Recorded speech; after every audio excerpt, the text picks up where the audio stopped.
Okay, now we're live. Welcome. Welcome everyone to today's lecture on the infinite in mathematics. This is the third lecture in the series, A History of the Infinite by Professor Adrian Moore. My name is Sebastian Sande-Grave and I'll be your host again today. I'll give a very brief introduction of our speaker and also of our panelists. I'll begin with our speaker, Adrian Moore. Adrian Moore is Professor of Philosophy and Lecturer of Philosophy at the University of Oxford, as well as Tutorial Fellow of St. Hugh's College, Oxford. Since 2015, he has been co-editor together with Lucy O'Brien of the famous philosophy journal, Mind. Over the course of his career, he has contributed research on a broad range of philosophical issues, including metaphysics, philosophy of mathematics, philosophy of logic and language, ethics, and philosophy of religion. One of his most recently published books is the third edition published by Routledge in 2019. As in our previous two meetings, we are also very lucky to have with us four great scholars for the panel discussion after the lecture, whom it's my great honor and pleasure now to welcome and introduce as well. There's here with us Professor Hanlin He from Peking University. Hello. Professor Wang Yanjing, also from Peking University. Dr. Yan Xunling is with us again from the Chinese Academy of Sciences. Welcome. And finally, we have Professor Ye Fang from Capital Normal University. Welcome. And welcome to all of you, and thanks very much for accepting our invitation. I will also introduce everyone in a little bit more detail after today's lecture at the beginning of our panel discussion. After that panel discussion, we will also have an audience Q&A as in previous meetings. And for that purpose, we'll be collecting, as before, short questions and comments from the live streams on Bilibili and also on YouTube, and we will present to Professor Moore as many of those questions and comments as possible, and we will also share the remaining ones with him later on. Finally, I would like to, namely Peking University, especially the Department of Philosophy and Religious Studies and the Office of International Relations, as well as the Chinese Institute of Foreign Philosophy. I well know is A History of the Infinite. Previously, Professor Moore has spoken to us during the first lecture on the infinite in ancient and medieval science and technology. The format of the first two meetings has been the same each time and will be the same today. Professor Moore will first lecture for about 1 hour, and then we will have approximately 1 more hour for discussion. First, the panel discussion, and then the Q&A. The title, again, of Professor Moore's third lecture today is The Infinite in Mathematics. So welcome, Professor Moore. Welcome, Adrian. We're looking forward to your third lecture. Thank you very much indeed, Sebastian. Thank you for the introduction, and thank you once again for the invitation to give these lectures. And I would like to do what I have done at the beginning of the two previous lectures, which is to echo your thanks to the various institutions that have made this event possible, and to the panelists who will be responding to me afterwards. Thanks to everybody. Now, as in previous lectures, I'm going to begin by sharing my screen with you. And I hope that's worked. Yes, that looks as if that's worked. And a reminder for those of you that have attended previous lectures, or to let you know if this is the first lecture that you're attending, the material on the handout comes in two colors. Some of it is black, and some of it, which I can indicate by scrolling down, is in red. So there's some material in black and there's some material in red. And the difference is simply that the material in red consists of quotations from other people. And I'll be reading out several quotations indicating what other people have had to say about these issues.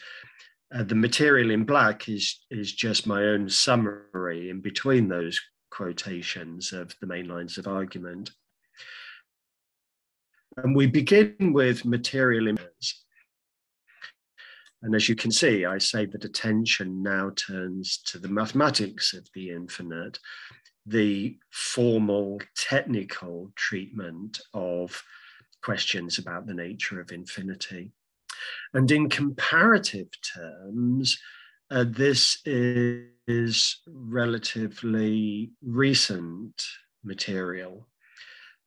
You'll remember, those of you that attended my very first lecture, that we began by looking at thought about the infinite that was over 2,500 years old. Today, we'll be considering developments that are as recent as the 19th century. So, as I say, in comparative terms, that counts as very recent. And it goes to show that it was a long time in the history of thought about the infinite before there was any really serious, formal, rigorous treatment of the infinite of the kind that we are now familiar with. And as I say on the handout, the crucial figure in this connection was a brilliant mathematician, Georg Cantor, brilliant German mathematician, Georg Cantor. And he was the person who really initiated all of this work and created, in effect, a whole new branch of mathematics. And his work was quite remarkable and in some ways quite counterintuitive. And in particular, he did something which up until then nobody had really envisaged doing. It was strictly bigger than others in the technical sense that he demonstrated that there were these different infinite sizes in a very rigorous, precise mathematical way, and furthermore introduced infinite numbers which could be used to measure how big these different infinite collections were. So just as we use ordinary natural numbers, 1, 2, 3, 4, 5, etc., so too we can use infinite numbers to say how big infinite collections of objects are. Now, it would be out of the question for me to go into all the technical details in the time that I have available today. But I do want to give you some indication of Cantor's work. And in particular, I want to give you some indication of how it was that he was able to distinguish between different infinite sizes in the first place. And before I proceed, I want to remind those of you that attended my first lecture of something that we noted right at the end of that first lecture.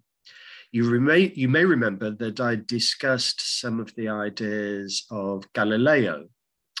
And in particular, I pointed out that Galileo had noticed that we could pair off all the natural numbers with all the square numbers. So each number getting paired with its own square. So 0 is paired with 0, 1 is paired with 1, they're both paired with themselves. 2 is paired with 4, 3 is paired with 9, 4 is paired with 16, etc.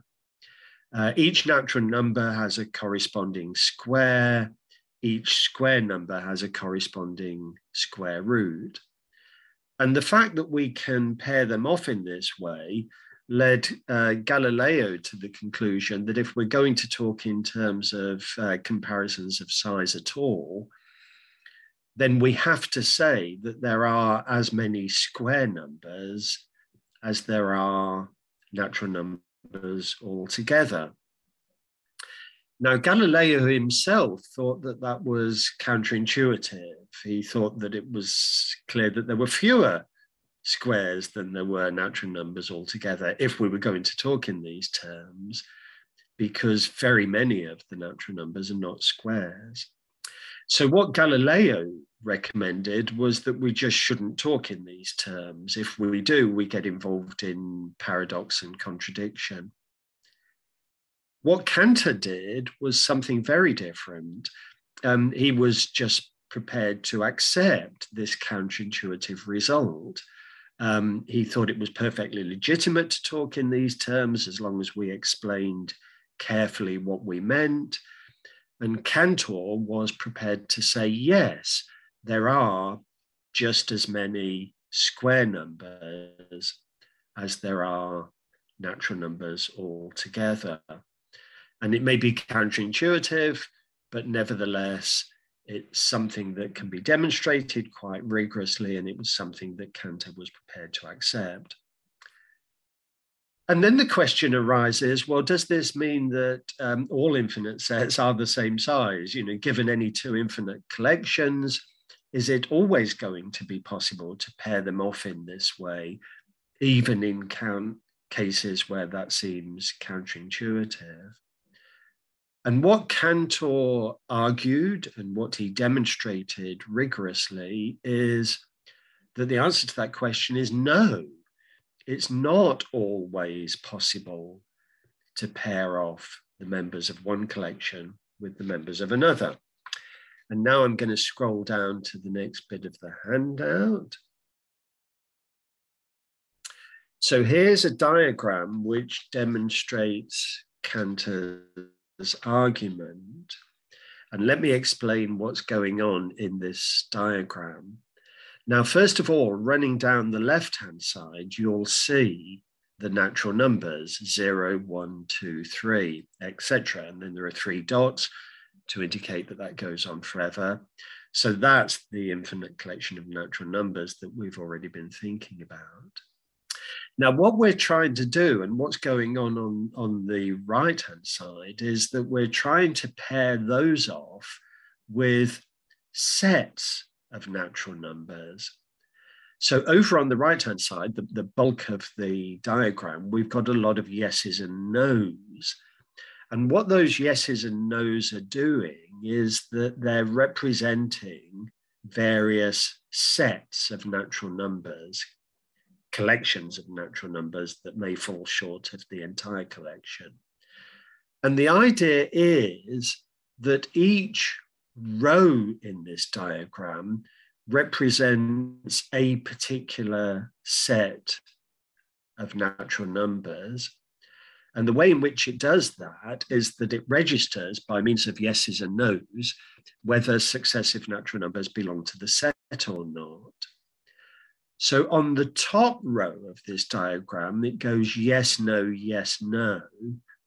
And that means that we're considering a set that contains 0 and 2, but does not contain 1 and 3. And who knows? I mean, it depends what the rest of the yeses and nos are like, but perhaps what there is on the top row there is the set of even numbers. 0 and 2 are even, 1 and 3 are odd. Similarly, on the next row down, it goes no, no, yes, yes.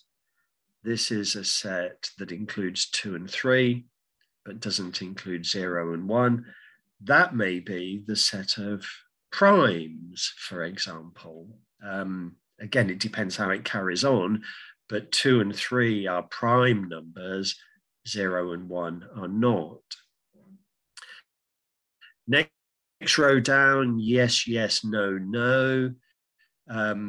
That may be the set of squares. 0 and 1 are square numbers, 2 and 3 are not. The next row down, no, no, no, no. Perhaps this is an infinite sequence of no's. Perhaps this is the empty set that doesn't contain any numbers at all. Strictly speaking, that counts as one of the sets of natural numbers.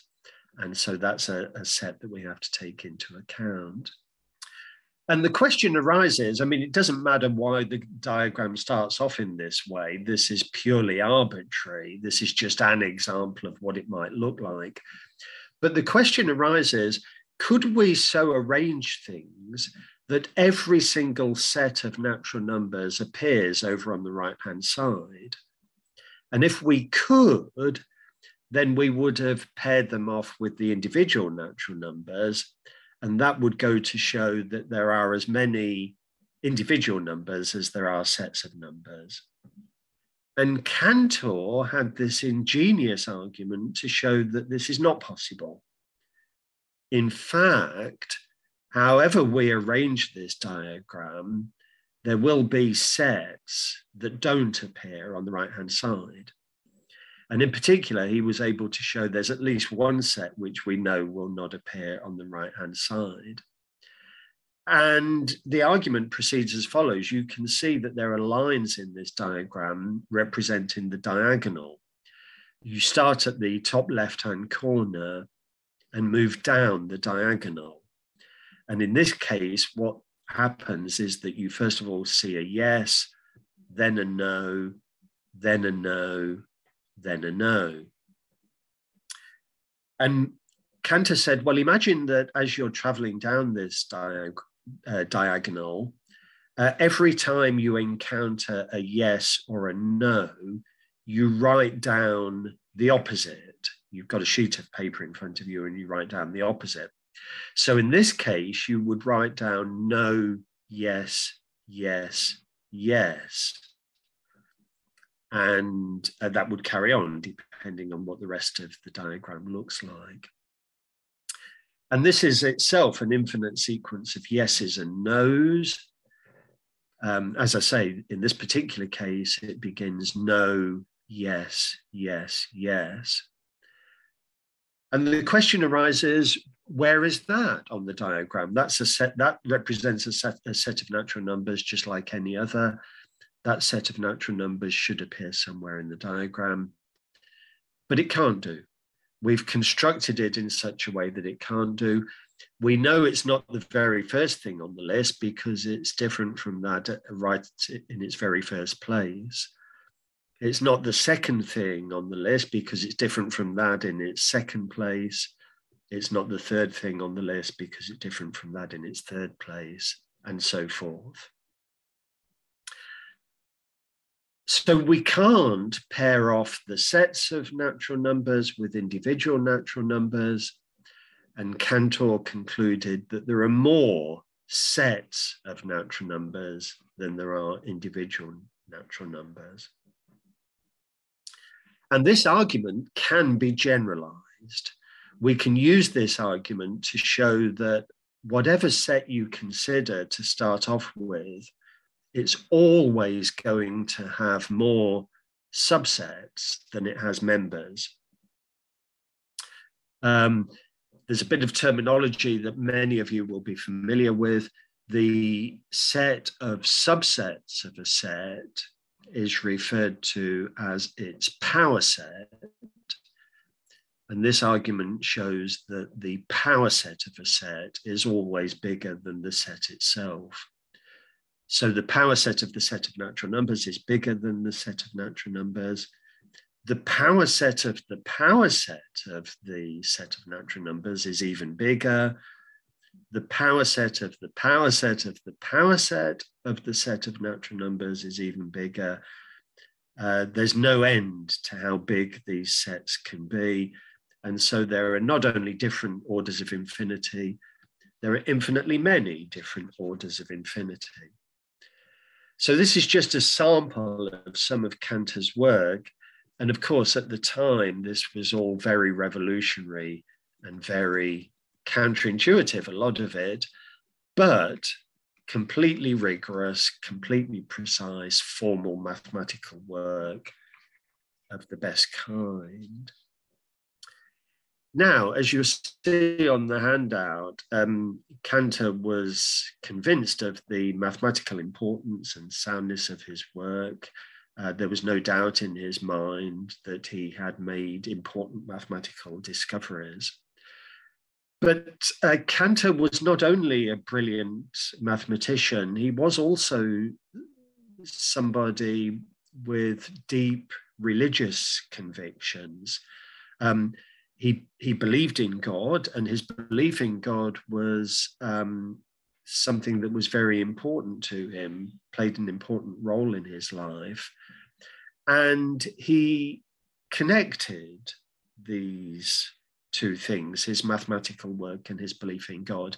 He believed that his mathematical abilities were a gift from God, which not only enabled him to study the infinite from a mathematical point of view, but in his view, enabled him to justify some of his religious beliefs.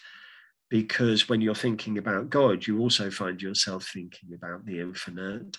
And Cantor's belief was that it is his own work had enabled him to think about the infinite in a rigorous and coherent way.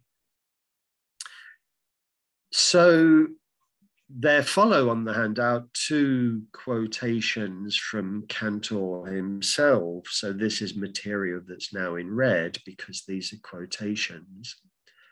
And first of all, a quotation in which Cantor explains his conviction that his mathematical work is perfectly solid and perfectly rigorous.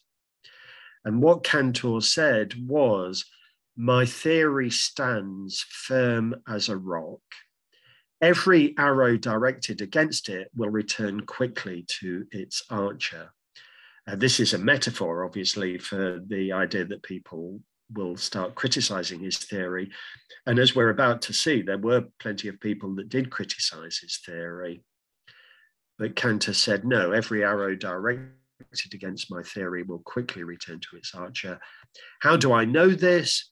Because I have studied it from all sides for many years, because I have examined all objections that have ever been made against the infinite numbers, and above all, because I have followed its roots, so to speak, to the first infallible cause of all created things. So here's Cantor saying, my work on the infinite is absolutely rigorous. I've studied these issues very carefully and very thoroughly for very many years. I'm convinced that this is sound mathematics. But now let's consider the next quotation. Cantor says, the absolute can only be acknowledged and admitted, never known, not even approximately. Now, what's going on in this quotation? Well, what's going on in this quotation is that Cantor recognized something which he called the absolute, which is what he's referring to here. And what he meant by the absolute was a kind of infinity that was so great that it even exceeded all the mathematical work that he had just been defending. So great that it couldn't be measured in the same way that the set of natural numbers can be measured. So, for example, I mean, we've been considering various infinite collections of objects. We were considering the collection of natural numbers. We also considered the collection of sets of natural numbers. But suppose you think of something like the collection of all things, or maybe all mathematical entities, absolutely everything thrown together into one huge collection. Well, there were various technical reasons why Cantor thought that you'd now got something that was too big even to be measured. And he referred to such collections as inconsistent totalities.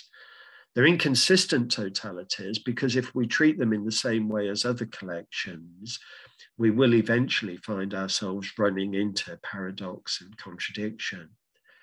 And this had even shown up in his mathematical work. I mean, the collection of all mathematical objects is the kind of thing that you might think of as ripe for mathematical investigation, if mathematical investigation can be extended to the infinite at all, and Cantor had shown that it can be. And yet, here he was acknowledging the absolute, something which is greater than even all these different infinite magnitudes that he had spent his time distinguishing. And that was important for him because that was a kind of connection between his mathematical work and his religious beliefs, because it was that kind of infinity, the infinity of the absolute, which he also believed was characteristic of God. The sense in which God is infinite is that God is absolutely infinite. God has this absolute infinitude. And as we see in this quotation, he's prepared to say that the absolute can be acknowledged and admitted. We can see that there are good grounds for talking in these terms, even from a mathematical point of view, but it can never really be known. So we can't know what God's infinitude is really like, and we can't know even something like the collection of all mathematical objects. We're always only ever dealing with something that falls short of that. Now, those of you that attended my first lecture will remember that we spent quite a lot of time in that lecture thinking about Aristotle's ideas.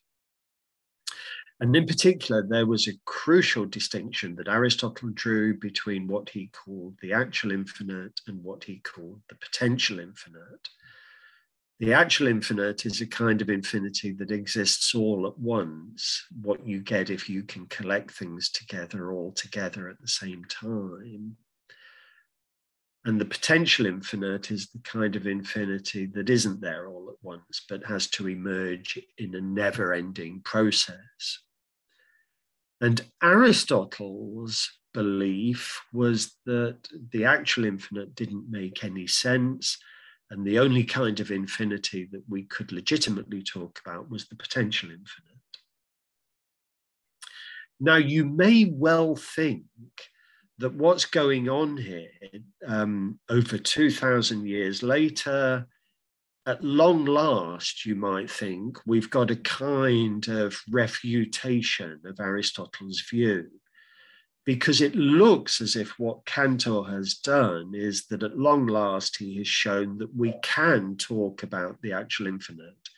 We can think of the collection of natural numbers as being given together all at once, and we can make perfectly good sense of that collection, and we can even measure it in a rigorous mathematical way, say how big it is, and compare it in size with other infinite collections. And this looks as if it's very anti-Aristotelian. But my own view, and we can perhaps return to this in the Q&A session if people would like to, my own view is that in a funny kind of way, in fact, what Cantor has done is that he has vindicated Aristotle's views. And he's vindicated Aristotle's views with this reference to the absolute, because in a kind of metaphorical sense, what Cantor is doing is considering collections that get bigger and bigger and bigger without limit. So remember what I said earlier, each set is smaller than its own power set. So the set of natural numbers is smaller than its power set. The power set of the natural numbers is smaller than its power set, and so on without end. Now, when we say without end, that suggests a process that's never ending. That suggests something temporal. It may not be literally temporal in the way that Aristotle had in mind, but it's metaphorically temporal, this idea of getting bigger and bigger collections and always being able to find a bigger collection. Whereas there's this kind of infinity which Cantor referred to as the absolute, which we can't encounter all at once and which can't be given all at once. And it's as if Cantor is saying the truly infinite is only ever potential, not actual. And there's a sense in which Cantor is vindicating Aristotle's views rather than attacking Aristotle's views. Or at any rate, that's something that I would argue. And as I say, I'm perfectly happy to return to that in the question and answer session if people would like me to say more about that. But the crucial thing for current purposes is that Cantor had presented this rigorous, formal mathematical theory of the infinite, which was certainly rigorous and precise to his own satisfaction, but not to everybody's satisfaction. There were a lot of objections to Cantor's work, including objections from other mathematicians, and it did polarize opinion. So as I say on the handout, his work was revolutionary and profound, but it polarized opinion among late 19th century and early 20th century contemporaries. And partly as a result of that, Cantor did suffer some mental health problems and eventually had a complete breakdown. I think it's probably fair to say that he had mental health problems anyway, but I'm sure that the opposition to his work did something to aggravate those problems and meant that there was this very severe breakdown in his health towards the end of his life.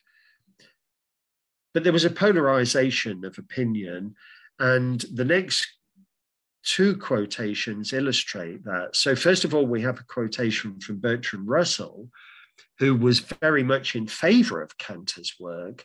Bertrand Russell recognized Cantor as a brilliant mathematician and thought that his work on the infinite was exemplary and not to be criticized. So here's this quotation from Russell in support of Cantor. Russell writes as follows: "For over 2,000 years, the human intellect was baffled by the problem of infinity. A long line of philosophers from Zeno," and those of you that attended my first lecture will remember that we looked at Zeno's views on infinity in the very first lecture.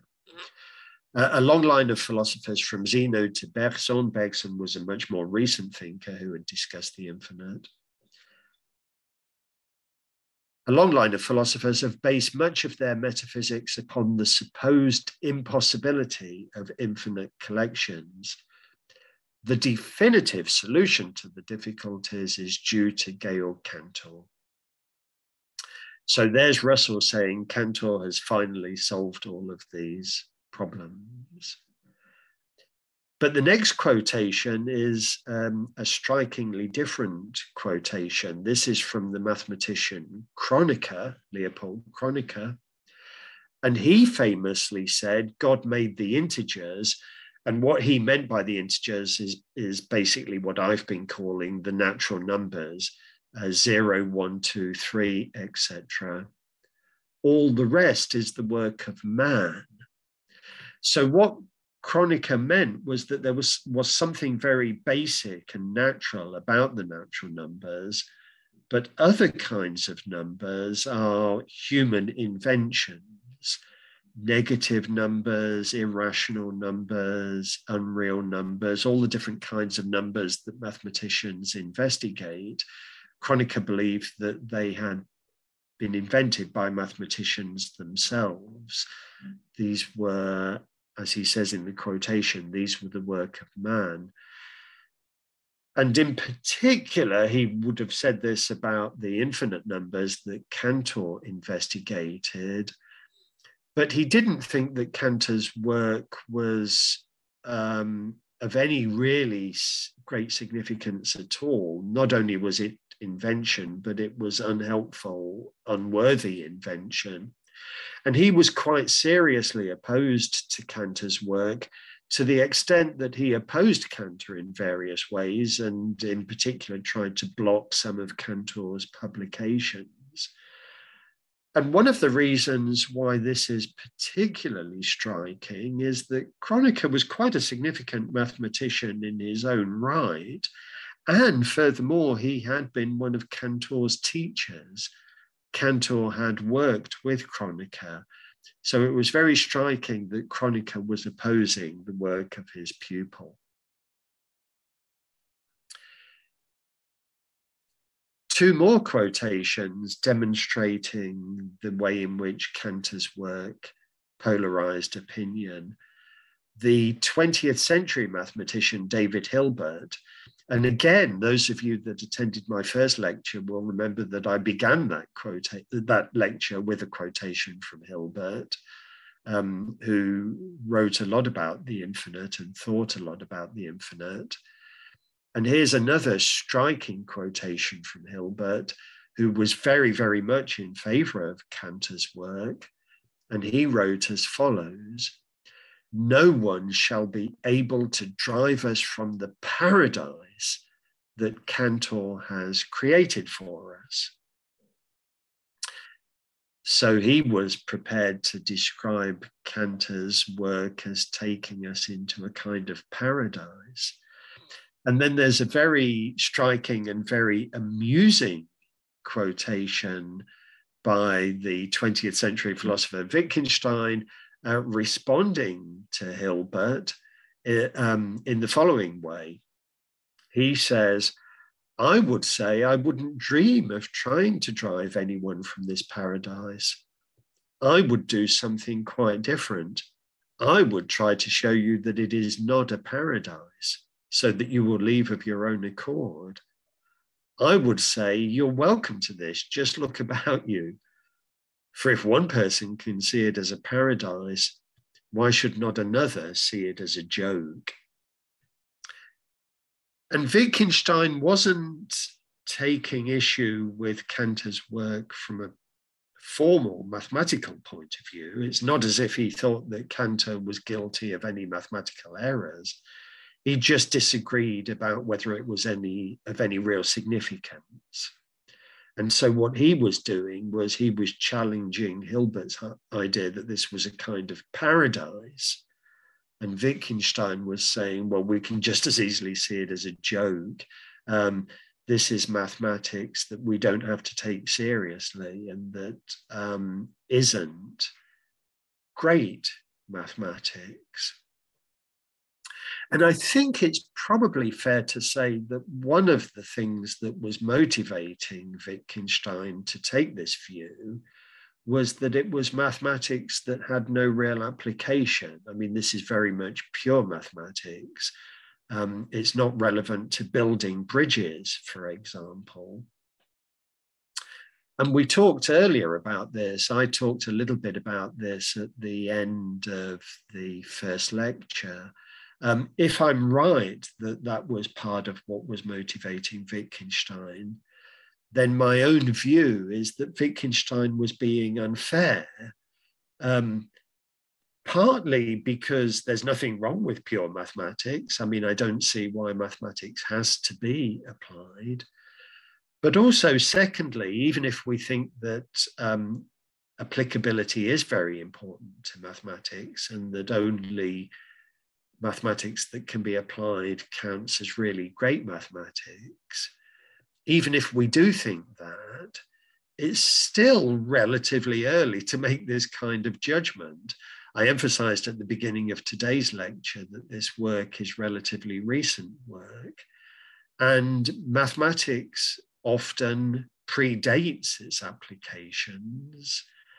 And who knows whether there will in due course be technological applications of these ideas that turns this pure mathematics into applied mathematics.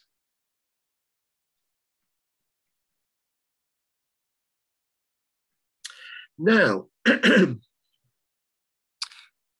Cantor solved a lot of problems about the infinite and addressed a lot of paradoxes.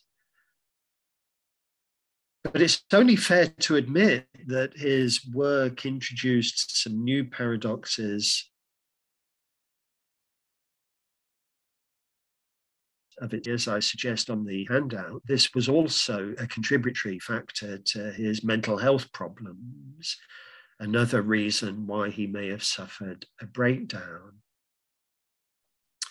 And one of the most famous of the paradoxes that came to light as a result of Cantor's work is what is known as Russell's paradox. And many of you will be familiar with Russell's paradox, but let me say a little bit about the paradox and about how it's connected to Cantor's work. So again, let's go back to this idea that given any set, it will have more subsets than it has members. So the set of natural numbers has more subsets than it has members. The set of apples has more subsets than it has members. Any set has more subsets than it has members. But suppose that we consider the set of sets, the set of all sets. How can that have more subsets than it has members? Because its subsets are themselves all sets. So this already looks like a little bit of a paradox. And if we think about how Cantor's work applies to this particular case, it won't be long before we stumble across Russell's paradox. Because what will happen is you'll do something like that diagonal argument, and you'll find yourself before long considering the set which Russell considered, the set of all those sets that don't belong to themselves. That's what will emerge from the diagonal argument. And we find ourselves in a contradiction. The set of all those sets that don't belong to themselves will turn out to belong to itself if and only if it does not belong to itself. A basic paradox, a basic contradiction, a very famous paradox known as Russell's paradox. And early in the 20th century, this paradox came to light, and mathematicians reacted in various ways. Now, we've already considered Cantor's own reaction. Cantor in effect was aware of this paradox, and not in so many terms, but he knew that something like this was an issue for him, and that's why he talked about inconsistent totalities. And what he would have said was, there is no such thing as the set of all sets. Not if it is considered as a set, just like any other. That would have been an example of something that Cantor would have called an inconsistent totality, and we shouldn't ask whether it has more subsets than members. That would have been Cantor's own reaction to this paradox. In effect, that was Cantor's own reaction to this paradox. In effect, when he was talking about inconsistent totalities, he was anticipating this kind of problem. But Bertrand Russell made it explicit. And another person who reacted to this paradox was the brilliant logician Gottlob Frege, brilliant logician, brilliant philosopher of mathematics. And this paradox was of concern to him because, as I say on the handout, it looked as if it was a complete threat to what Frege had himself been trying to do. In fact, what he had pretty much devoted his life to trying to do. Frege had tried to give mathematics a secure foundation. And the way in which he tried to do that was by reducing all mathematical ideas to the basic ideas of set theory. So Frege made very heavy use of the idea of a set and studied it technically, mathematically, partly for its own intrinsic interest, but principally in order to show that all the most important ideas in mathematics, all the ideas in mathematics, apart from those of geometry, he treated geometry in a slightly different way. But if we put geometry to one side, the whole of the rest of mathematics, Frege believed, could be reduced to set theory, and mathematical ideas could be defined as set theoretical ideas. And he wrote a very significant work called The Basic Laws of Arithmetic, in which he developed these ideas. Or at least he began to write this work. It would have been in 3 volumes.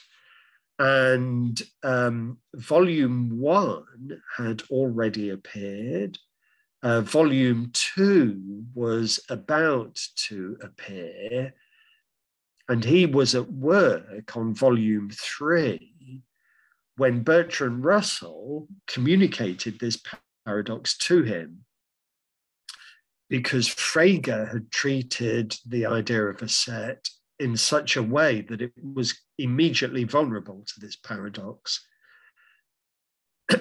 And Bertrand Russell was aware of Frege's work. Bertrand Russell had been following Frege's work with great interest and with great admiration. But Russell noticed that his paradox arose in Frege's system, and it meant that there was a contradiction at the heart of Frege's system. And he communicated this to Frege. He wrote a letter to Frege in which he pointed this out. And Frege, I think it's fair to say, was astonished and devastated. It had never crossed his mind that there would be a fundamental contradiction of this sort at the heart of his work. And it seemed to show that everything that he had been trying to do was utterly destroyed by Russell's discovery.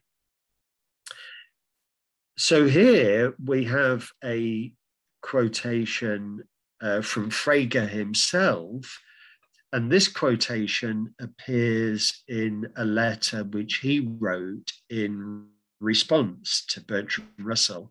After he had received Russell's letter, he wrote back and he said the following: "Your discovery of the contradiction in my system has surprised me beyond words, and I should almost like to say left me thunderstruck, because it has rocked the ground on which I meant to build arithmetic." And by the way, not just arithmetic. As I said earlier, the whole of mathematics, with the exception of geometry. The ambition was to show that the whole of mathematics could be built on this set theoretical foundation. Frege goes on to say, I must give some further thought to the matter. It is all the more serious as the collapse of my fundamental assumption seems to undermine not only the foundations of my arithmetic, but the only possible foundations of arithmetic as such. Your discovery is a very remarkable one, and it may perhaps lead to a great advance in logic, undesirable as it may seem at first sight. The second volume of my work is to appear shortly. I shall have to give it an appendix where I do justice to your discovery, if only I could find the right way of looking at it. And Frege did write an appendix to the second edition of his work, The Basic Laws of Arithmetic, but it wasn't satisfactory and it didn't satisfy Frege himself. And eventually he found himself going back on a lot of the fundamental ideas that he had originally had. And right at the end of his life was convinced that after all, it was not possible to reduce arithmetic to set theory in the way that he had originally supposed. In the appendix to the second edition of his work, we find the following quotation from Gottlob Frege, which again indicates how troubling this discovery had been for him. He wrote as follows: hardly anything more unfortunate can befall a scientific writer than to have one of the foundations of his edifice shaken after the work is finished. This was the position I was placed in by a letter of Mr. Bertrand Russell, just when the printing of the second volume of my work was nearing its completion. So there he is once again saying how devastating a blow this had been to him and to his life's work. And then there's a striking quotation from Bertrand Russell himself. Now, this quotation comes from a letter from Russell to a logician called Van Heijenoort. And Van Heijenoort was planning to collect together important work in logic and mathematics and wanted to include the correspondence between Russell and Frege. And so he wrote to them asking for permission to include their letters. And Bertrand Russell was very happy for this correspondence to be included in the collection and wrote back and said that he was very happy for this. But also added the following in his letter, and this was really in praise of Frege, because although Frege had been devastated by the discovery, Russell was of the view that Frege took it very well, and Russell was of the view that Frege's reaction showed how dedicated Frege was to the truth. And Russell wrote as follows: there is nothing in my knowledge to compare with Frege's dedication to truth. His entire life's work was on the verge of completion. His second volume was about to be published, and upon finding that his fundamental assumption was in error, he responded with intellectual pleasure, clearly submerging any feelings of personal disappointment. It was almost superhuman and a telling indication of that of which men are capable if their dedication is to creative work and knowledge instead of cruder efforts to dominate and be known. Now, you may think that Russell is being overgenerous to Frege. It's not clear that Frege really did respond with intellectual pleasure, and it's not clear that that pleasure submerged any feelings of personal disappointment.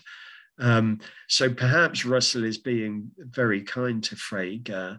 But it is true that Frege acknowledged the problem straight away and was prepared to think of it as an important discovery in its own right.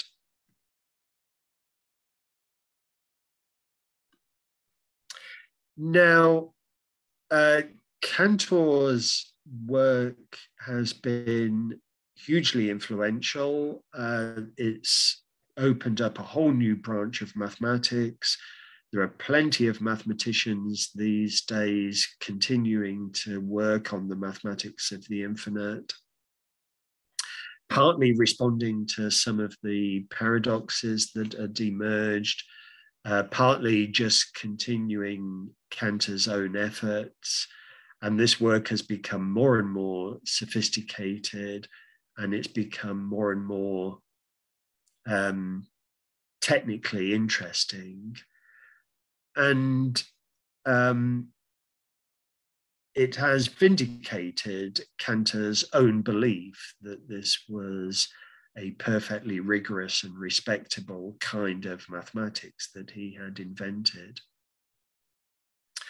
But it's not just those mathematicians that are working directly on the infinite that have been influenced by Cantor.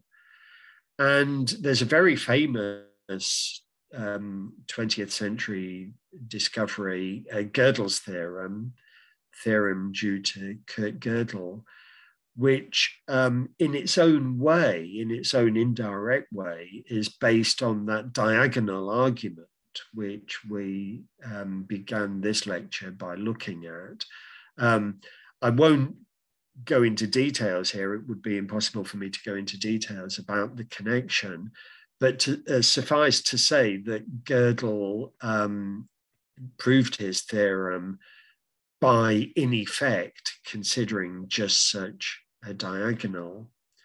And what Gödel's theorem shows is that no axiomatization, no finite collection of basic principles and rules can ever be strong enough to establish all and only the truths of arithmetic.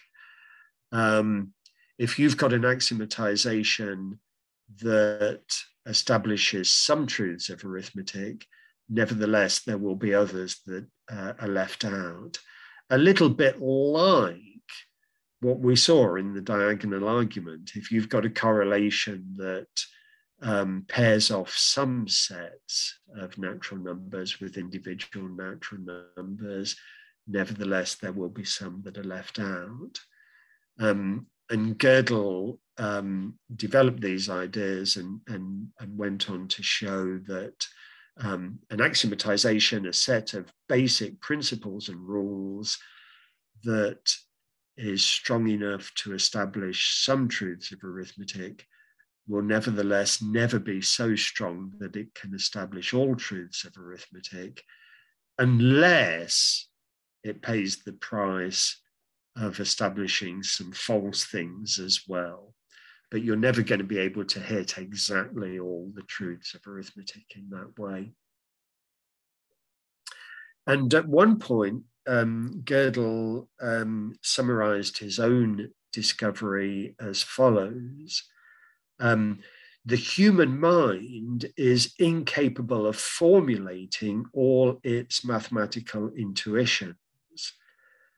That's to say, if it has succeeded in formulating some of them, this very fact yields new intuitive knowledge. This fact may be called the incompletability of mathematics. That's a quotation from Gödel himself about his theorem. Now, let me just say something about how that quotation connects with his theorem. He talks in this quotation about formulating mathematical intuitions, formulating there means something like what I was calling axiomatizing. So to formulate our intuitions, and in particular to formulate our intuitions about arithmetic, would mean devising an axiomatization for arithmetic, setting down some basic principles and rules that enable us to prove all the things that we want to be able to prove about arithmetic. And Gödel's theorem shows that we can't do that. And the reason that it shows that we can't do that is because whatever axiomatization you come up with, provided that it doesn't include anything that's false, then it will also miss out some stuff that's true. But not only that, and this is the crucial thing, we can reflect on the axiomatization in such a way that we're able to see what it misses out, some of what it misses out. So if somebody presents you with an axiomatization of arithmetic, if you study that axiomatization, you'll be able to know two things. You'll be able to know, first of all, that it's not a complete axiomatization, that there are some arithmetical truths that it fails to capture. But the other thing that you'll be able to know, that you'll be able to see, is some of what it misses out. There are some arithmetical truths that you'll be able to see are true, even though this axiomatization has failed to capture them. And that's the idea that Gödel is getting at in this quotation. The very fact that we've formulated some of our intuitions yields new intuitive knowledge, knowledge of new mathematical truths or new arithmetical truths. And this is connected with the infinite, not only because there's a connection with that diagonal argument, which we looked at right at the beginning of today's lecture, but because in a way what this is another example of how the infinite resists being captured in finite terms. There are infinitely many truths of arithmetic, but an axiomatization will always involve finitely many basic principles and rules. And what this shows is that the infinite richness of arithmetical truth can't be captured in those finite terms.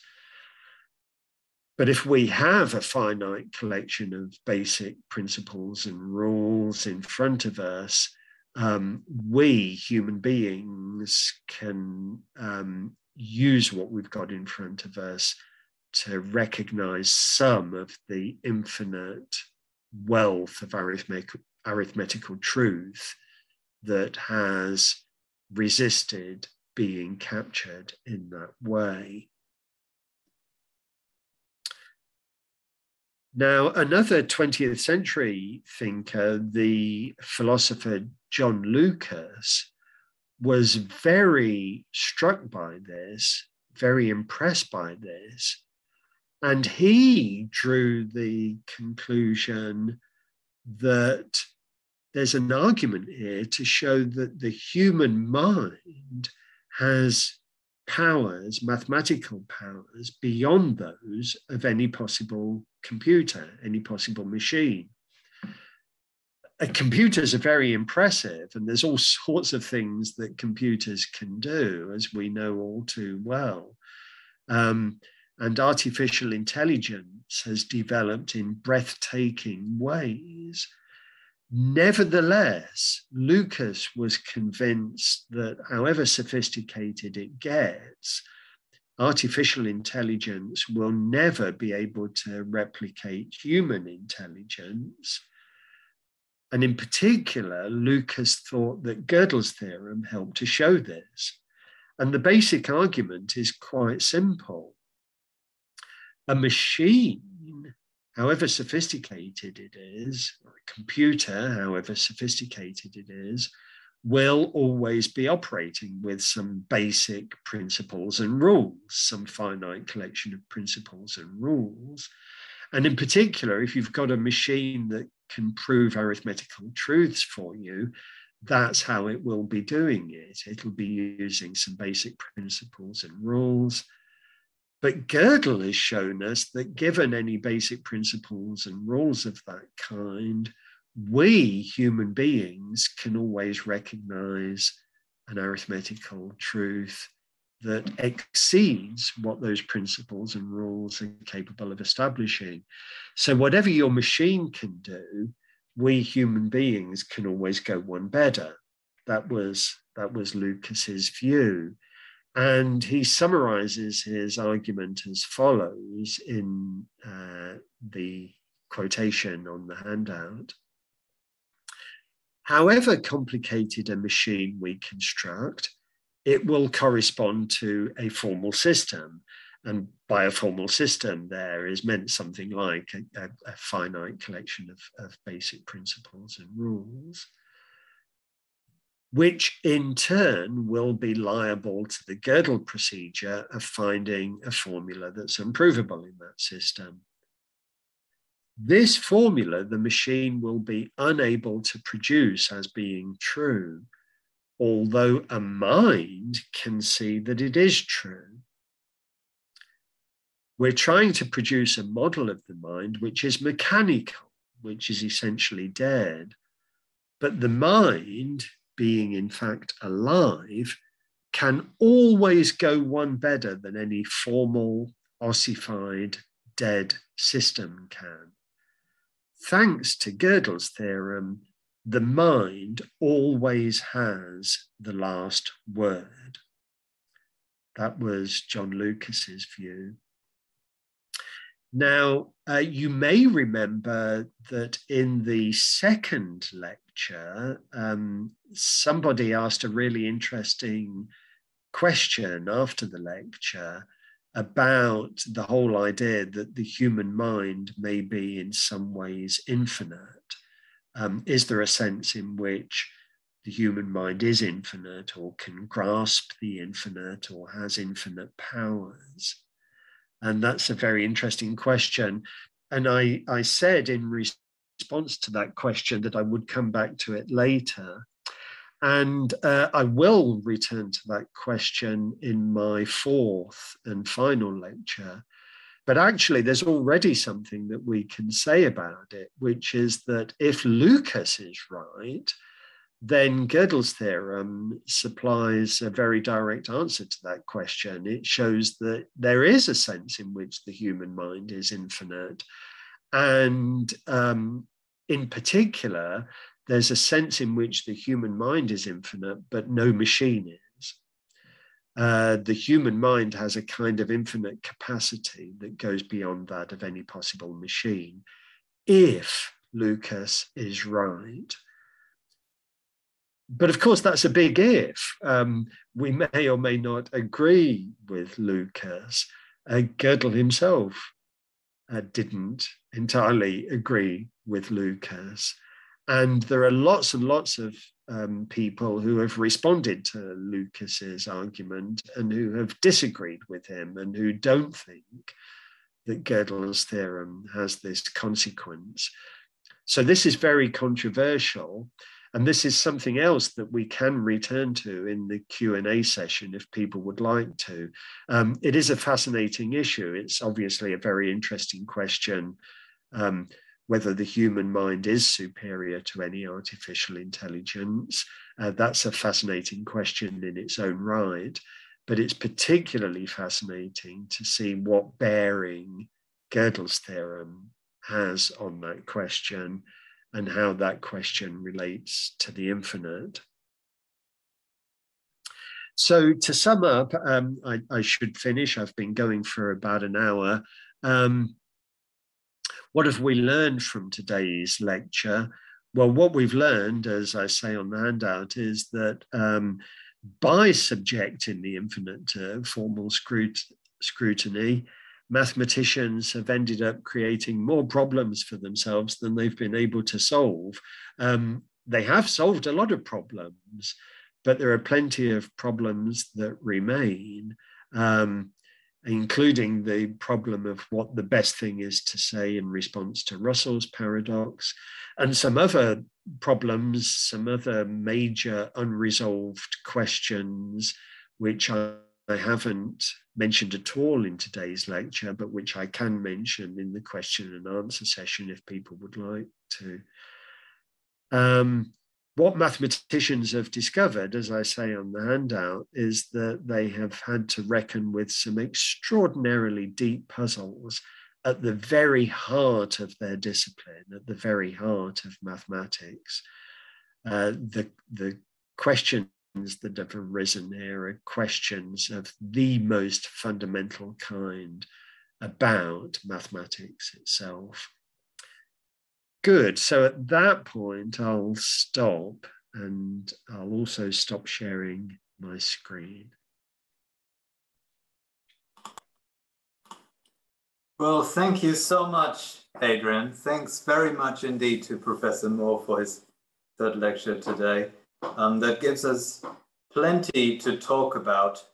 As I said, we'll start with our panel discussion, and I will briefly introduce each of our panelists before we begin. So I welcome you all to open your videos if you want. I'll do it in alphabetical order, okay? So I will start with my colleague at Peking University, Professor Hanlin He. Hanlin He is Changjiang Professor in the Department of Philosophy and Religious Studies at Peking University, and he's also a member of the Chinese Institute of Foreign Philosophy. His main research interests are in early analytic philosophy, metaphysics, philosophy of mind and language, Taoist philosophy, and comparative philosophy. He has published many books and articles in Chinese and in English. His books include research monographs, philosophy textbooks, as well as translations of great Western philosophers. His research monographs include books on logic and metaphysics, the philosophy of figures such as Chomsky, Wittgenstein, and Moritz Schlick, as well as a book on the Zhuangzi and a recent one on the philosophy of Guoxiang. Most of his books were published either by Peking University Press or the commercial press. In 2019, he published a new comprehensive translation of Wittgenstein's collected works in 8 volumes, also with the commercial press, and he is currently preparing the publication of a new translation of Kant's Critique of Pure Reason. Welcome, Professor Han. Another colleague of mine today is Professor Wang Yanjing, who's an associate professor of logic and also deputy chair of the Department of Philosophy at Peking University. He is the co-director of the Center for Philosophy and the Future of Humanity at Peking University. His research centers around the theory and applications of modal logic in philosophy, artificial intelligence, and mathematics. He has developed epistemic logics of knowing whether, what, how, why, and so on, by using bundled modalities, which combine a quantifier and a modality. And this work has also led to new decidable fragments of first-order modal logic. Welcome, Professor Wang. With us a second time, I'm happy to say, is Dr. Yan Xunling of the Institute of Philosophy at the Chinese Academy of Sciences in Beijing. She has recently obtained her doctorate from the University of Virginia. Her research is mainly in philosophy of physics. A central focus of her work is on foundational issues of quantum mechanics. Earlier this year, one of her articles in this connection was published in Foundations of Science with the title Bohmian Mechanics, Realism, and the Box Experiment. And she also works on space-time. Welcome again, Dr. Yan. Professor Ye Feng of Capital Normal University is professor of philosophy at the Department of Philosophy, naturally. His research interests mainly lie in the philosophy of mathematics and issues related to physicalism in the philosophy of mind. He is the author of Strict Finitism and the Logic of Mathematical Applications, which was published in 2011 by Springer and the Synthes Library. Two of his books in Chinese are Philosophy of Mathematics in the 20th Century, a naturalistic commentary, published by Peking University Press in 2010, and in 2016, published by Huaxia Press, From Philosophy of Mathematics to Physicalism. Welcome, Professor Ye Feng. So now we will hear from each of our panelists. Everyone is going to share some comments before Professor Moore is then going to respond to everyone in one go. So whoever would like to start, perhaps you could raise your hand to let me know. Anyone like to start?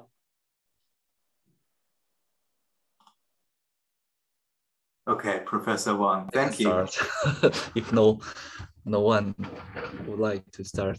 Okay, so thank you, Professor Moore, for the very interesting lecture. So actually, I was wondering, speaking about contour and infinity, I think we cannot go around about continuum hypothesis, because I think that's one of the things which may also contribute to the mental situation for contour in his later years. So you didn't really mention the sort of philosophical consequences of the investigation of continuum hypothesis and its implication for the study of infinity in set theory. So actually, I want to hear more about your opinion. I mean, what is the philosophical view, for example, on the independence results for the continuum hypothesis by Gödel and Cohen?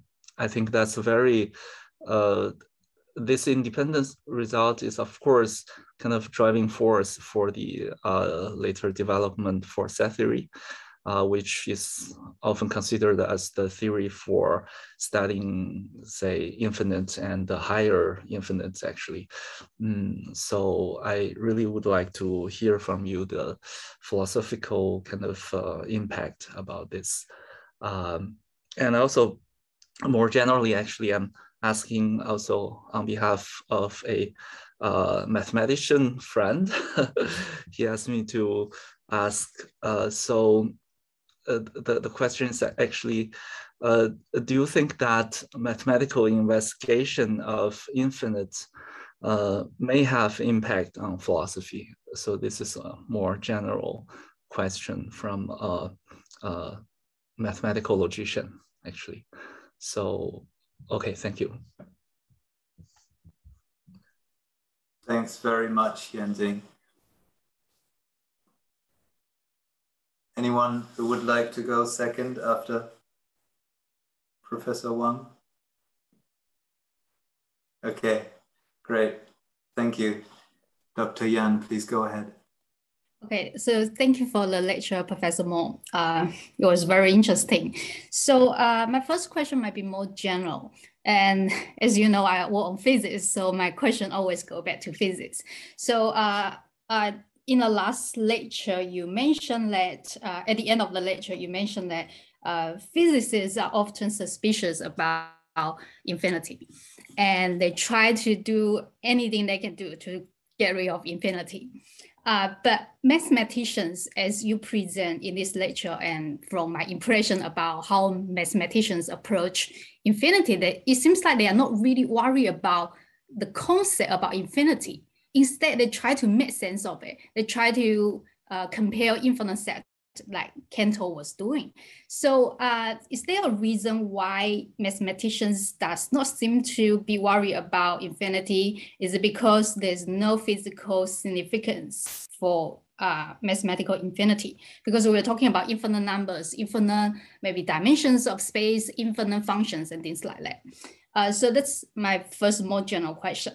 Second question, you sort of mentioned the distinction between actual potential and actual infinity and potential infinity, which is the distinction that Aristotle was making. If you remember from last lecture, so physicists was it seems to when they approach actual infinity, their answer is okay. There is a limit to the infinitesimal and infinitely big. So lots of modern physicists don't believe that there's infinitesimal length. Instead, there is a limit to it. So the answer to whether there is actual potential is no. But when you were talking about Cantor's infinity, you said that because we can measure infinite set, we can measure the members in a set. Therefore, Cantor seems to, his theory seems to implying that there is actual infinity. So I was wondering exactly how exactly should we specify what the actual infinity is? Because physicists seems to think that infinity has to do with length, with space. Whether or not we can measure it. But mathematicians, as for example, Cantor seems to think that what's actual infinity is whether we can measure it or not. So maybe you can help me try to clarify what is actual infinity rather than just saying that, okay, actual infinity is as given, is something that's given to you at once. Thank you.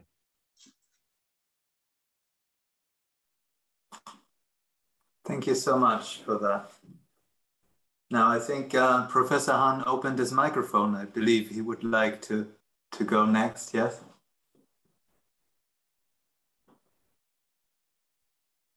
Oh, Lin He, we can't hear you. Oh, still not. Perhaps you can try to change something about the microphone. No, I'm sorry, we still can't hear you. I suggest that perhaps Professor Yefeng can begin, and hopefully Professor Han can solve the problem with the microphone. Okay. Thank you. Okay. So can you hear me? Yes. Can you hear me? Well. Oh, okay. Okay. Okay. First, I want to thank Professor Moore for this very interesting and inspiring talk. And I also want to thank Sebastian for inviting me here. I have two questions. Oh, well, first, Professor Moore mentioned that problem.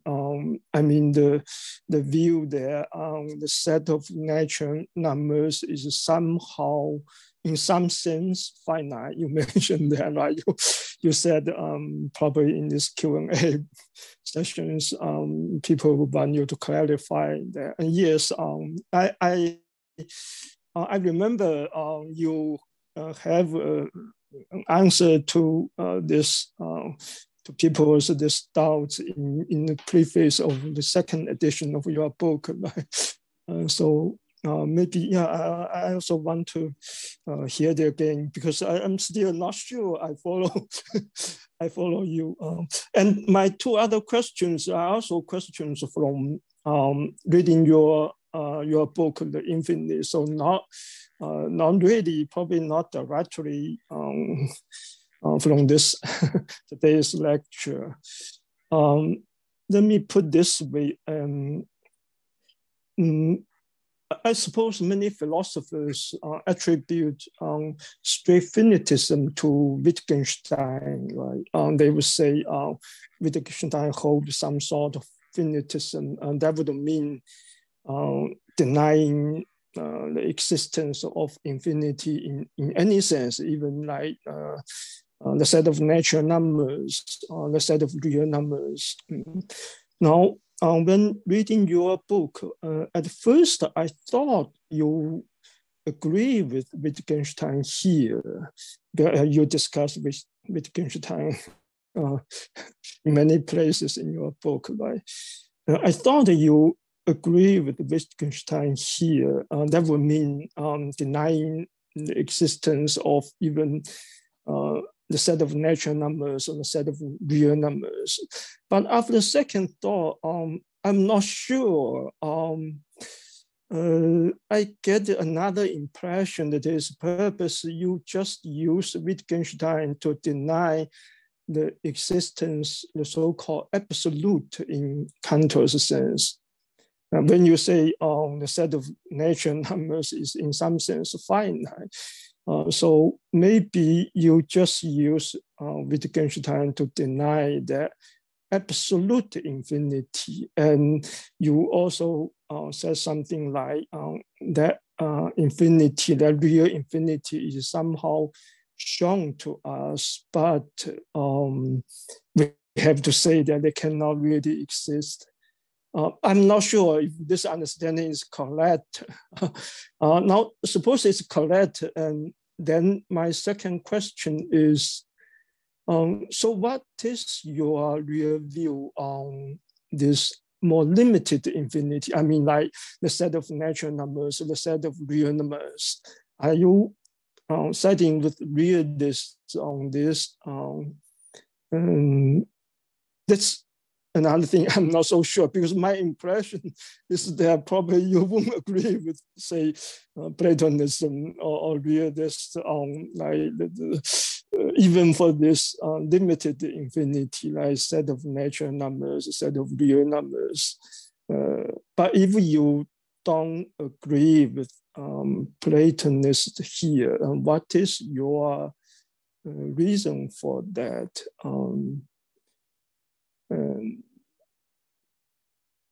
Well, I guess that's it.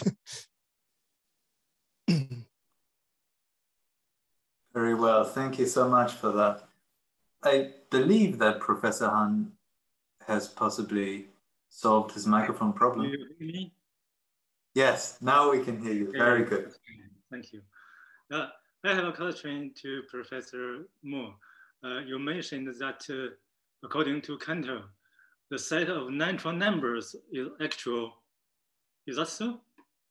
But the other size larger than the set of natural numbers is potential or is not actual.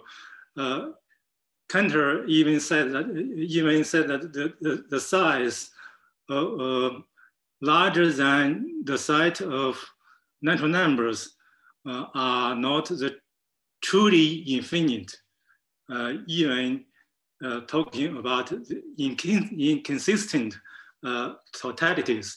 So it seems to me there exists some inconsistency among his own views of infinity.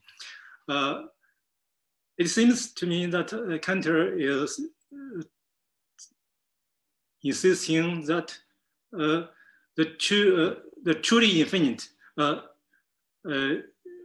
is just potential. But I can't understand Cantor's point. Why does he distinguish between different infinities? For example, the set of natural numbers is also infinite, but it is actual, but the other infinities are not. It seems to me that this standpoint is very inconsistent. What do you think of this? Thank you. And many thanks to you, Professor Han. Thanks to all of our panelists for sharing these very interesting and insightful, inspiring comments. I saw that Professor Moore has been very busy taking notes and thinking it through at the same time. So we can look forward to hearing his responses now. Professor Moore, please. So thank you very much. These are excellent questions, really interesting questions, and I'm very grateful. I'm not sure that I will necessarily respond to them one by one in the order in which they arose, partly because I think there are some connections between the questions, and so I may take things a little out of order. But by the time I finish my remarks, if any of you think that you've got questions that still remain unanswered, then obviously you can come back. But let me begin with the very first question, which Wang Yanjing raised, which was a question about the continuum hypothesis. And you're absolutely right that I didn't mention this at all in the lecture, although it's been a very significant in the development of the mathematics of the infinite. Let me just say a little bit about this for people in the audience that may not already be familiar with it. I mentioned in the lecture that Cantor showed that the set of natural numbers has fewer members than it has subsets. So the set of sets of natural numbers is bigger than the set of natural numbers itself. But then the question arises, how much bigger? And in particular, are there any sets of intermediate size, or is the set of sets of natural numbers, as it were, the next biggest after the set of natural numbers? And this is a really significant question because, apart from anything else, it was a question that Cantor himself never succeeded in answering. He thought about it a lot, sometimes thought that he'd demonstrated one answer, sometimes thought that he'd demonstrated the other answer, never finally resolved this to his satisfaction. And neither have subsequent mathematicians been able to settle it. But what's even worse is that it has been shown that this question can't be settled using all the standardly accepted current mathematical resources that we have at our disposal. So the only way in which somebody's ever going to be able to tackle this issue is by producing some new fundamental principle about mathematical reality, which nobody has yet identified, or that isn't yet commonly accepted. And this is mathematically fascinating, but it's philosophically fascinating as well. It raises important questions in the philosophy of mathematics about how exactly we should view this situation. And one possible reaction that some philosophers take is that perhaps this is a question that has no answer. You know, a little bit like one of those borderline cases. If somebody is 14 years old, do they count as a child or do they count as an adult? You know, perhaps our use of language here, our use of the terms child and adult, doesn't settle this question. And we just have to admit that it's a borderline case and that we can't say definitively one way or the other. That's a view that some people would take about a borderline case of that kind. And it's a view that some philosophers of mathematics take about the continuum hypothesis as well. Our use of mathematical vocabulary just doesn't settle this one way or the other. And my own view, for what it's worth, is that that's a view that we do have to take very seriously. There are plenty of philosophers of mathematics that disagree with that, but I wouldn't myself be averse to the idea that mathematical practice just simply doesn't settle this question one way or the other. And that, in a way, answers your next question as well. In what way does mathematical study of the infinite have any impact on philosophy? Well, at the very least, it has obviously a really serious impact on the philosophy of mathematics. There are some really interesting and deep questions in the philosophy of mathematics that work on the infinite throws into particularly sharp relief.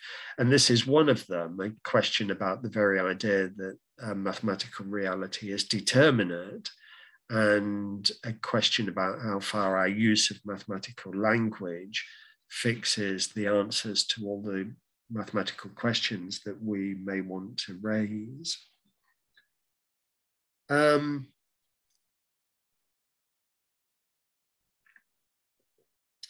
Now, Yan Chunling returned to the question of the relationship between the infinite and physics, which we talked a little bit about last time. But it's a very interesting question to raise in this context as well, because if it's true that physicists like to avoid the infinite, and if it's true that mathematicians are happy to talk about the infinite, why this difference? Why this difference of attitude? And is it, you raised the question, is it because the mathematics isn't applicable? And I've talked more than once about the issue of whether it can be applied or not, and certainly it hasn't been applied yet. Well, there are some things that I think we can say here. I mean, certainly part of the reason why mathematicians are comfortable talking about the infinite is just that it's consistent. I mean, there just is or at least as far as we know that it's consistent, there just is a consistent, rigorous, formal theory of the infinite, which is what Cantor presented us with. But mere consistency isn't going to be enough to satisfy physicists, because physicists are not only interested in mere consistency in a way that mathematicians might be. Physicists are interested in knowing how our ideas relate to physical reality. And one thing that I think we can say is that if this mathematical work ever did prove to have physical applications, then it would certainly show that physicists had to reconsider how they think about the infinite, because for the most part, they try to avoid it. I mean, we talked about this in the last lecture, and noted that when infinity crops up in their equations, typically that's a sign of trouble for them, and typically they think that what they have to do is reconsider their equations. Now, there may be applications of some of this mathematics that make physicists start to reconsider and start to take a different attitude towards the infinite. But if so, then I agree that that will involve a radical rethinking of how the notion of infinity relates to physical reality. Now, there's a whole cluster of questions that three of you raised, which I'm going to try to treat together, actually. And I hope I won't thereby miss out something that one of you has asked.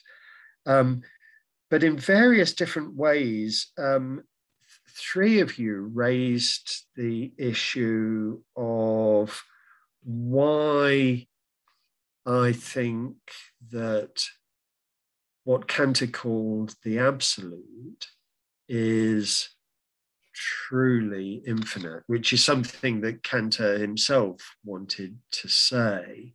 In what sense it's truly infinite, and what the implications of that are, and what the implications of it were for Cantor himself. So let me see if I can cast some light on this. I mean, if that's the truly infinite, then it means that something like the set of natural numbers, which can be measured, which can be assigned a particular size, and which is smaller than other sets, doesn't count as truly infinite. That just follows from this way of talking. And Ye Fang raised the question, well, in what sense is that true? I mean, do I want to say that the set of natural numbers is only finite? Well, the first thing that has to be emphasized is that, I mean, I am inclined to say something like that, but there's an extremely important caveat, which is that I'm not interested in taking issue with the actual mathematics of it. I mean, there's an obvious, clear, precise mathematical sense in which the set of natural numbers is infinite, sort of obviously infinite, and nobody would deny that, and I wouldn't want to deny that either. And we can give that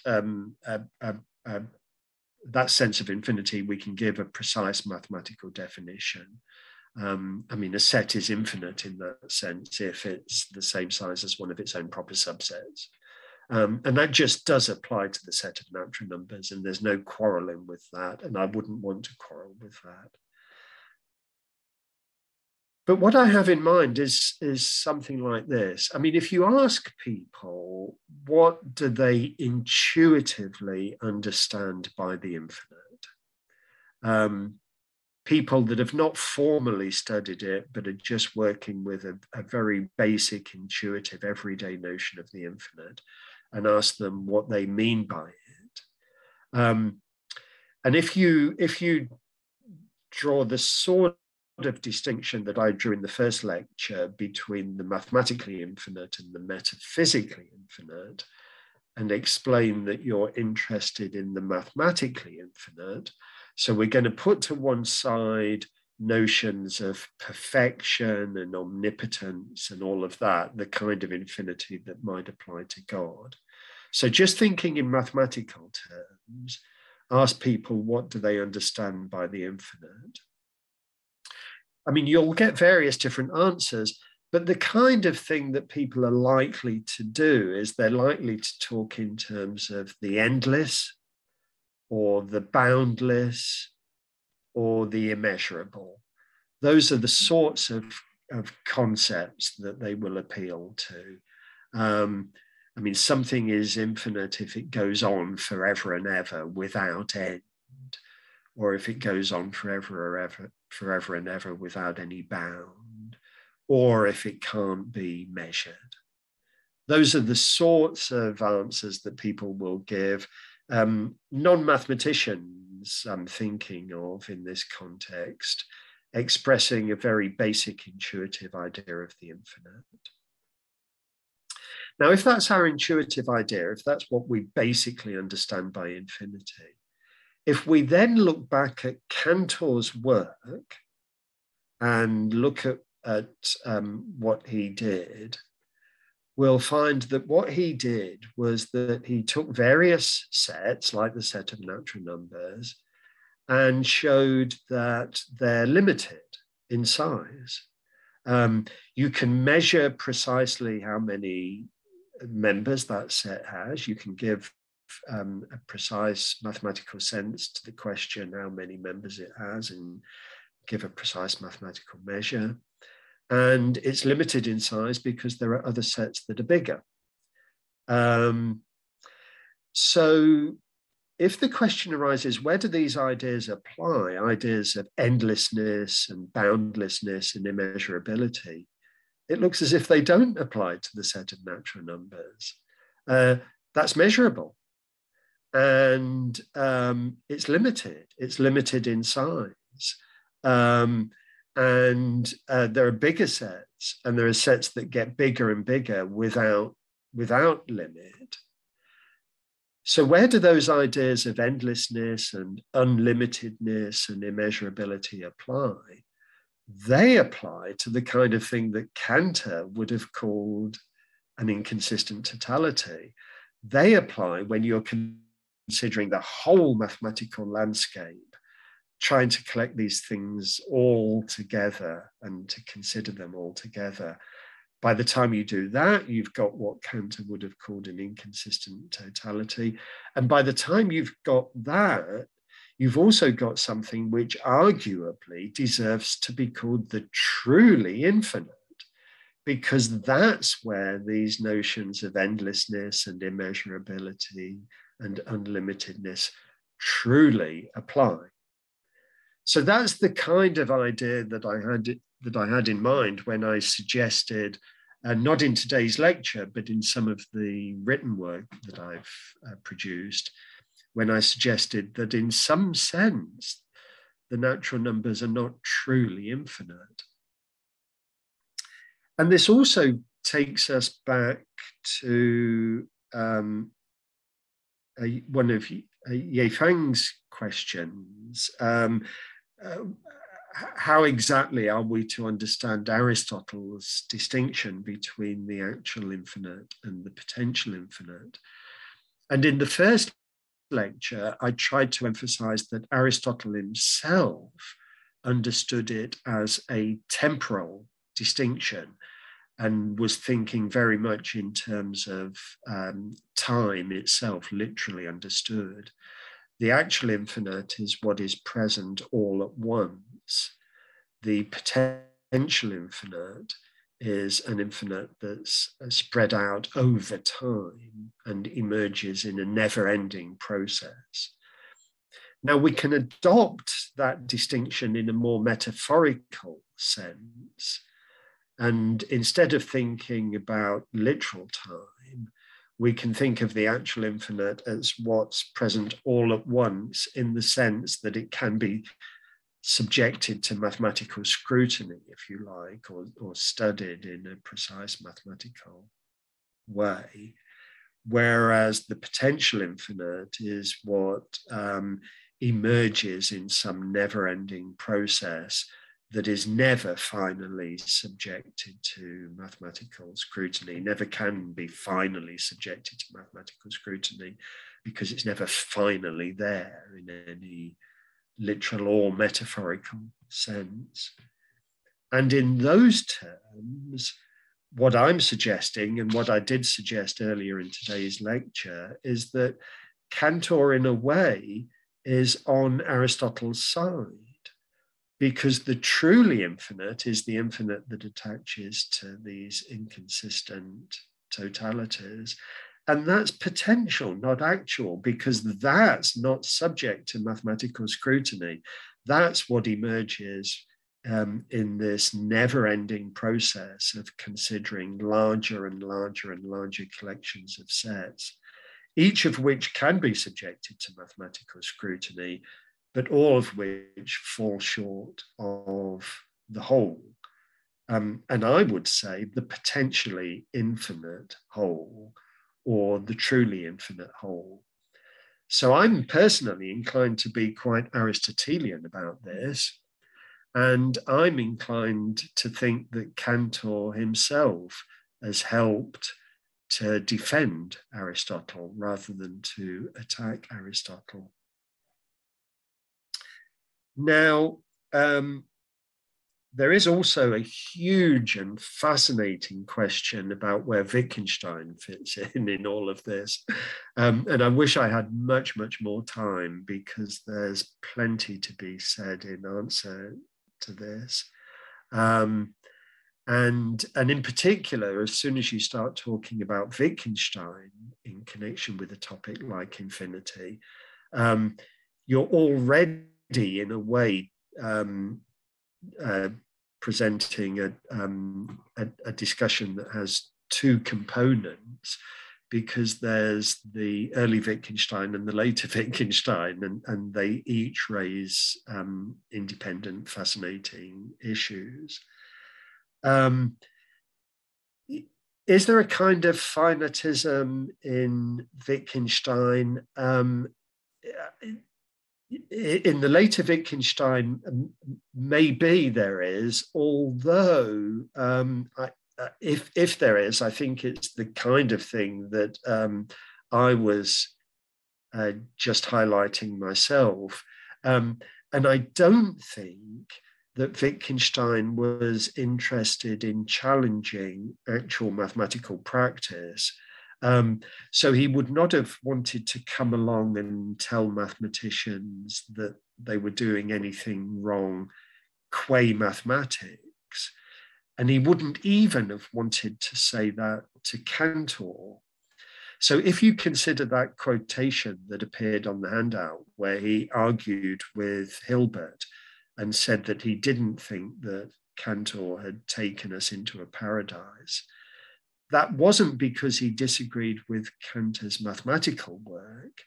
It was because he disagreed with Hilbert's view about what interest it had and about whether it was something that we should regard as a paradise at all. But the question whether we should regard it as a paradise or not is quite different from the question of whether we think it's mathematically respectable. And I don't think Wittgenstein would have been the least bit interested in challenging it as mathematics. And so to the extent that that's true of Wittgenstein, that's true of me as well. I would describe my own attitude to many of these issues as Wittgensteinian. I think that the mathematics just has to be accepted for what it is. And the interesting questions for us as philosophers are questions about how to interpret it. And in particular, going back to what I was saying earlier, how to relate it to intuitive understandings of the infinite. I mean, as far as Wittgenstein himself is concerned, one of the very few disagreements that I'm inclined to have with Wittgenstein is that, as it happens, I don't think that in his later work he is always faithful to his own scruples. And I think, in fact, we do find examples of Wittgenstein challenging actual mathematical practice, not just how it's interpreted. And that's something which I don't think he should have done. And that's something that I don't think he thought he should have done. So that's one of my very, very few quarrels with Wittgenstein. But that's just because Wittgenstein is not being properly Wittgensteinian. So in a way, even that quarrel registers an even deeper disagreement. Now, I think that I've answered all the questions that arose, but I might not have done. So you must come back to me if there's anything that I haven't answered. Yes, please do feel free to raise any further issues or to press on in any of the directions that you've already pushed Professor Moore to say a little bit more today, if you like. If anyone would like to elaborate or come back, then you can just raise your hand. Alternatively, or to give you more time, if you do want to, I will just read out some of the questions from our audience. I'll begin with perhaps two. I know that there's at least one other that I want to present to you. So the first ones are these. First of all, why are mathematical logicians always German? That's the first question. Then the other one, oh, let me just see.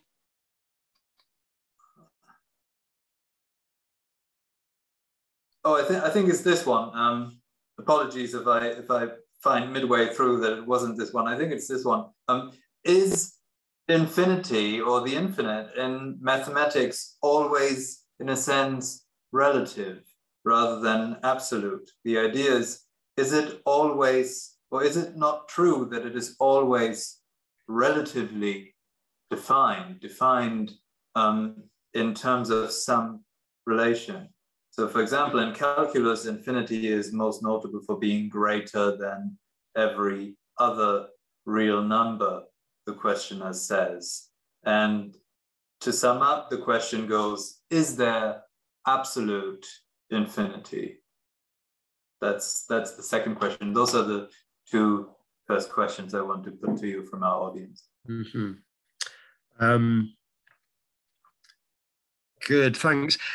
So as regards the question why the great mathematical logicians have all been German, I guess one thing that we can say straight away in response is that they haven't, and in particular, some of them have been Austrian, and it's very common for us to refer to Austrians as if they were German. So the word German is often used in this extended sense to cover Austrians, and I know Austrians themselves often take exception to this assimilation and like to emphasize that they are Austrian, not German. So there's a word there for girdle.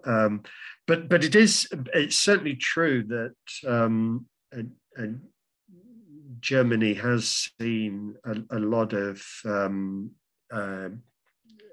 brilliant work in mathematical logic, and perhaps more than any other country. And so that is an interesting question, why mathematical logic has been particularly associated with Germany. But the question whether the infinite is always relative or not, that's a very interesting question. And I suppose in a way that's an invitation for me to repeat what I was just saying in response to the earlier questions, because as we've seen, and as I've emphasized more than once, Cantor himself used the term absolute, and obviously was intending some sort of contrast with the relative when he used that word. And he was inclined to say, and I'm inclined to say, that the truly infinite is absolute. So what's relative isn't truly infinite in this non-technical sense, in this intuitive sense. The technical sense of infinity, the sort of thing that Cantor himself was dealing with, does exhibit a kind of relativity, if only for the reason that we've constantly come back to, which is given any infinite set in the relevant technical sense, there will always be another which is bigger. So its infinitude is relative in that sense. It's always surpassed by something else, and there's always going to be the question how big an infinite collection is in that technical sense, and which other collections are bigger or smaller, as the case may be. But if you think that intuitively, if you think the infinite should not be relative but should be absolute, if you think that, and if you say something like that, then that's going to be music to my ears, because that's another example of this intuitive sense of infinity, which arguably does only apply once we reach the level of what Cantor called the absolute.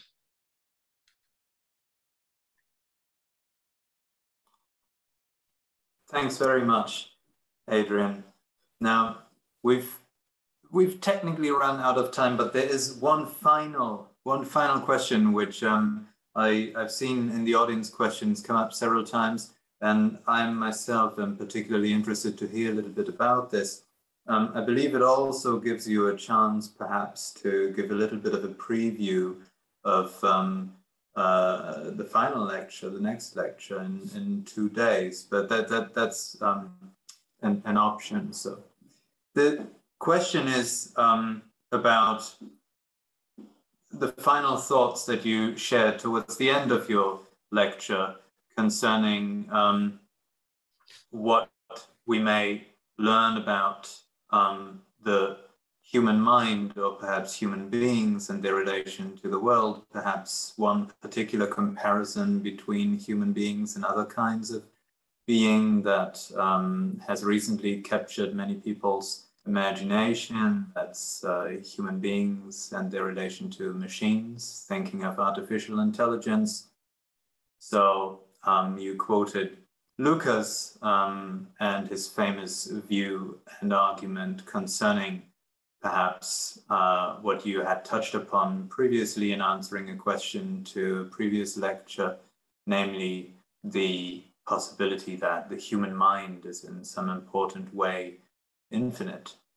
And you said that Gödel himself, in fact, did not quite agree with what Lucas said, and that's something which I would be particularly interested in knowing, because I do not remember precisely how to relate Gödel's own views to those of Lucas. So the question is for you to elaborate perhaps on that particular argument and to let us know what your own view may be concerning what we may or may not learn in the way in which Lucas suggests from Gödel's theorem there.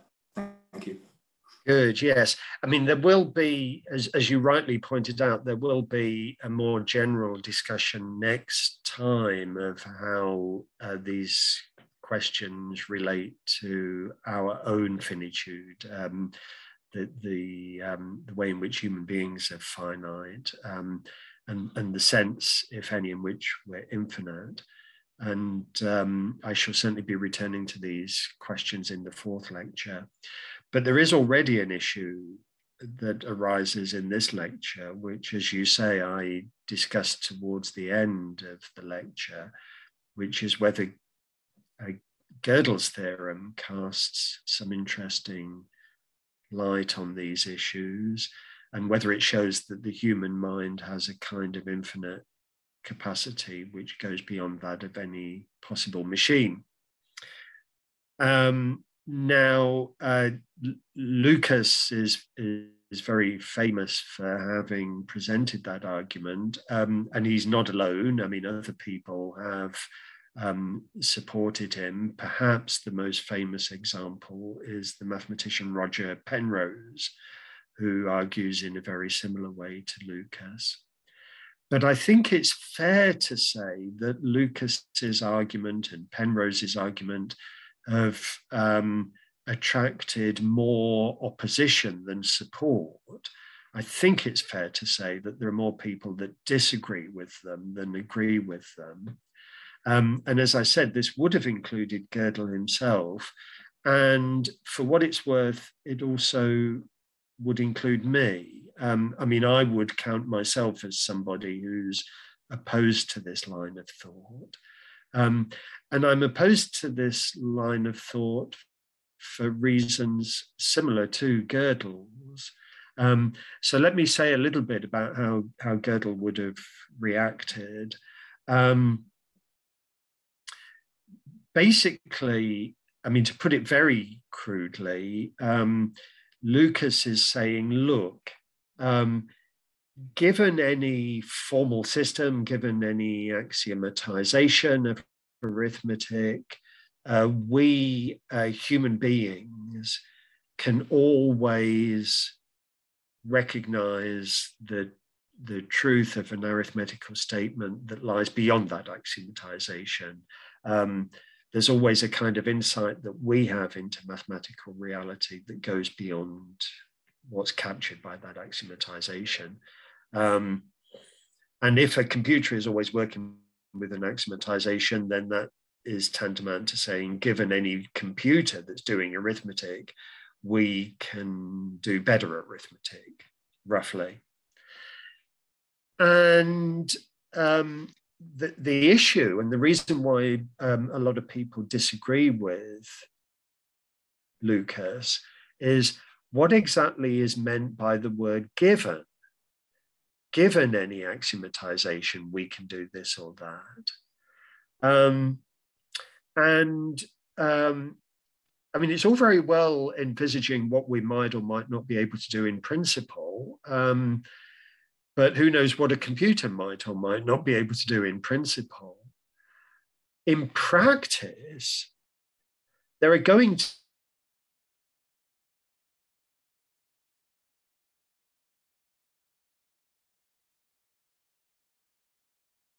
to be some axiomatizations which are just too complex for any, as not just 4 or 5 basic principles like Euclidean geometry, but has the same number of basic principles as there are electrons in the universe, or some ridiculous colossal number of axioms.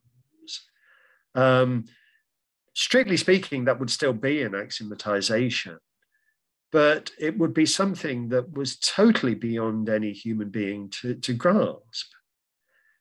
And what opponents of Lucas would say, and what Gödel himself did say at one point, is that it's quite possible that we could construct a machine that worked with an axiomatization that was so complex that we human beings couldn't take it in, couldn't work with it. And if Lucas comes along and says, we can recognize the truth of an arithmetical statement that goes beyond this axiomatization, well, no, we can't even get our minds around the axiomatization in the first place. That's the kind of counter-argument that people have in mind.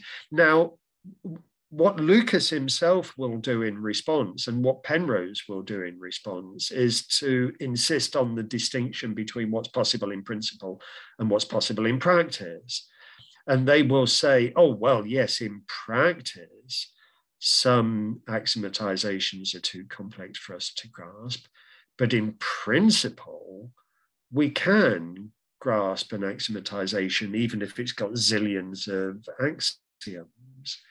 And so they're going to think that that's still important and that still demonstrates a difference between us and machines. But if they're allowed to respond in that way on behalf of human beings, the question arises, well, why can't we envisage crazy things that computers might do in principle? So, for example,